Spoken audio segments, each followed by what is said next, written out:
Здравствуйте, уважаемые телезрители! С вами в эфире старший помощник Канашского межрайонного прокурора Егорова Нина Вячеславовна. Предоставление отпуска многодетным семьям. Федеральным законом от 10 октября 2018 года номер 360 Федерального закона Трудовой кодекс Российской Федерации дополнен статьей 262.2, определяющей очередность предоставления ежегодных оплачиваемых отпусков работникам, имеющим 3 и более детей. В соответствии с внесенными изменениями, работникам, имеющим 3 и более детей, в возрасте до 12 лет ежегодный оплачиваемый отпуск предоставляется по их желанию, в удобное для них время. Ответственность за необоснованный отказ в приеме на работу или необоснованное увольнение лица, достигшего предпенсионного возраста. Федеральным законом от 3 октября 2018 года номер 352 внесены изменения в Уголовный кодекс Российской Федерации, дополнившие его статьей 144.1. Установлена уголовная ответственность за необоснованный отказ в приеме на работу или необоснованное увольнение лица, достигшего пенсионного возраста.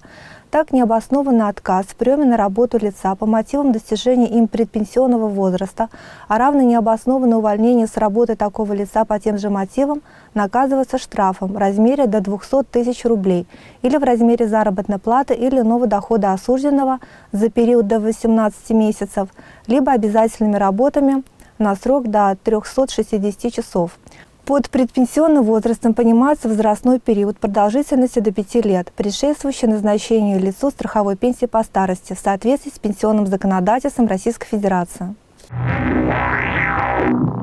Конституционный суд Российской Федерации запретил увольнять из детсадов воспитателей с опытом, но без образования. Конституционным судом Российской Федерации проведена проверка конституционности статьи 46 Федерального закона об образовании в Российской Федерации.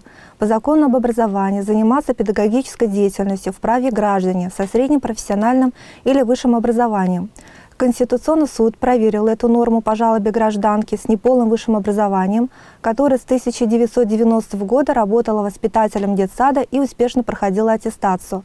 В 2017 году ее уволили из-за несоответствия образовательному цензу. Итог дела: норма неконституционна, поскольку позволяет увольнять воспитателей, которые приняты на работу до ее вступления в силу, успешно выполняли свои обязанности и проходили аттестацию. Оспариваемая норма должна по общему правилу применяться при приеме на работу. При введении в действие не предполагалось, что будет оцениваться наличие профессионального образования у граждан, которые уже работают и успешно выполняют свои обязанности. Само по себе отсутствие у них соответствующего образования не может служить причиной их увольнения. С вами была старший помощник Канашского межрайонного прокурора Егорова Нина. Спасибо за внимание.